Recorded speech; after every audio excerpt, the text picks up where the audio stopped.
Hello guys, Dhananjay and welcome back to a new video in which we are going to talk about the Vivo T1. This is an online-centric smartphone launched by Vivo which will be available on Flipkart. But this device is interesting because it is priced aggressively. It comes with great specifications. So without wasting any time, let's get started with pricing and the competing devices.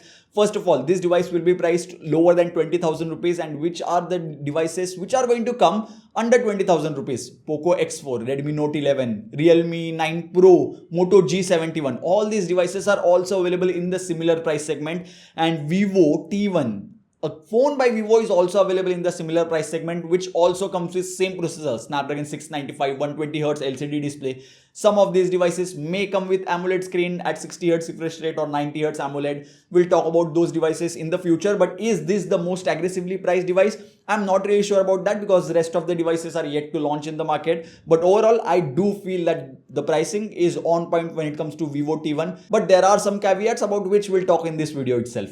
First of all, let's start with the display. Now, when it comes to display, this one comes with LCD display and not AMOLED screen.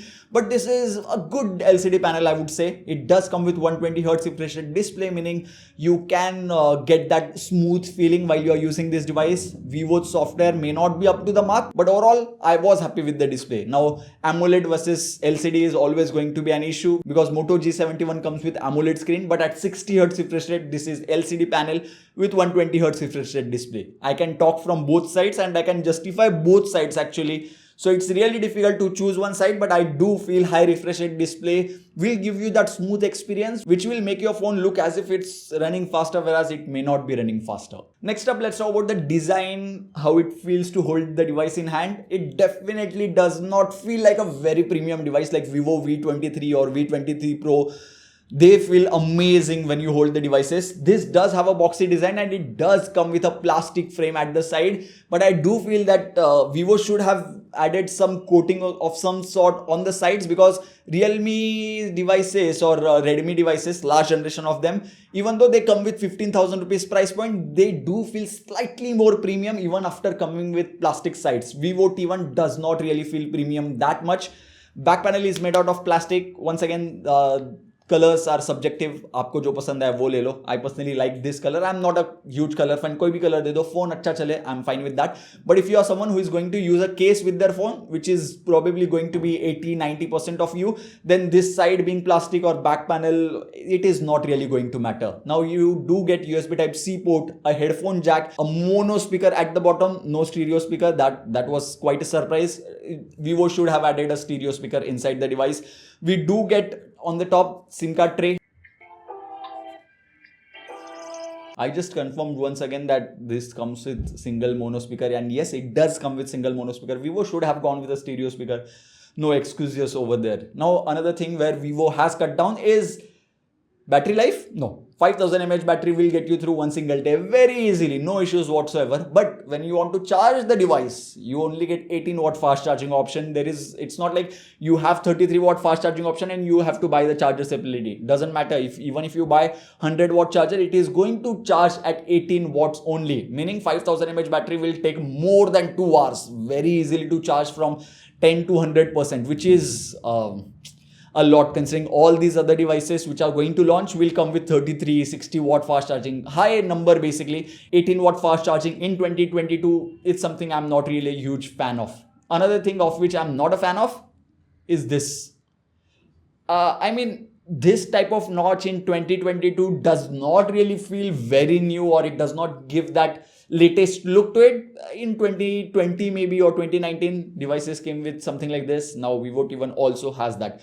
Next up, let's talk about something which is good on the device. That's going to be camera setup. Now, rear camera on this device is these are some of the sample shots that we captured with the rear camera of Vivo T1, and you can also see some of the front-facing camera samples. 50 megapixel camera sensor on this device does do decent job as expected. But we also need to give credit to Vivo's software processing, which is good, I would say, on this particular device, because I was expecting the camera experience to be okayish, but it is not okayish. Other than it does not have ultra wide angle lens. Now, omission of ultra wide angle lens and addition of macro camera is something which, once again, I'm not a huge fan of. I am 2 megapixel macro camera which clicks pictures like this.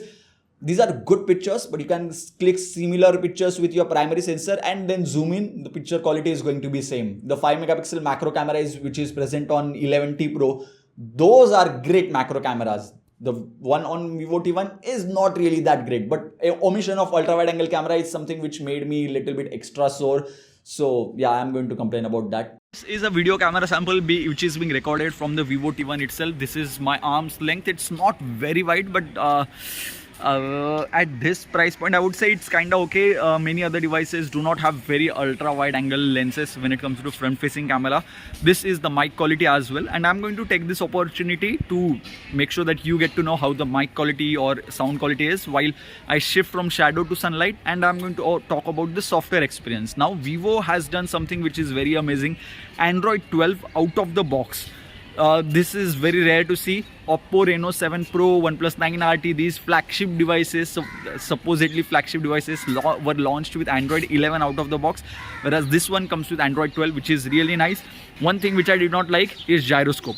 Let's talk about gaming. Now, gaming with Snapdragon 695 processor is supposed to be good, and it is good. Constant 40 FPS or 60 FPS in some of the games is possible and doable. It's not like FunTouchOS is holding back some gaming performance. It's not doing that. But if you are a gyroscope player, if you play PUBG with gyroscope on, then you are going to face a little bit of issues because the gyroscope is delayed. You can see it over here. It is supposed to react fast, but it does not when it comes to a true gyroscope device. Okay, this is the Mi 11i, and this is how the gyroscope performs. Basically, gyroscope on the Vivo T1 is not at its best. I am not sure if this can be fixed with a software update, but overall, if you use gyroscope to play BGMI or to play Call of Duty, then this device is something which you should definitely consider, because gyroscope performance is not going to be great. But if you do not use gyroscope, then the gaming performance was amazing on this device. Now, FunTouchOS is definitely fun to use, but there are some points which are definitely not fun. Like notification drawer is completely opaque. There is no transparency over here, which is I'm not a huge fan of. Once again, if you are in YouTube application and you want to switch to the last application, I cannot switch to the last application by doing this.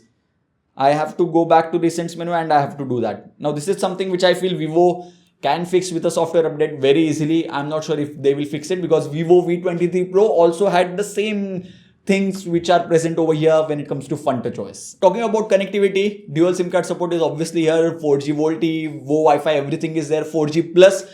Carrier aggregation is also present, no issues over there. If you are worried about wideband L1 certification, then that's also present. If you play YouTube videos, then you will be limited to 1080p resolution, but I feel that's okay. It might be some issue with Snapdragon 695 right now, and in future you will get the option of 1440p or 4K, even though it does not really matter. Your phone has 1080p display only, but just in case if you are interested. Now, what's the conclusion about the Vivo T1? I feel Vivo definitely tried to make as good a device as possible under 20,000. They definitely succeeded in having great performance, very good camera performance, great battery life, very good display quality as well, I would say, because 120Hz refresh rate with LCD panel, 60Hz AMOLED, that can be debated, but overall I like these points. But some omissions such as no stereo speakers, no ultra wide angle camera, and sides are made out of plastic. Again, this is something which if you use a case, it may not matter, but these two things I feel are really important, and this notch in 2022. So I just came to know about the pricing of Vivo T1. 4GB RAM device with 128GB of internal storage will cost you just 16,000 rupees. Now this is definitely competitive pricing by Vivo.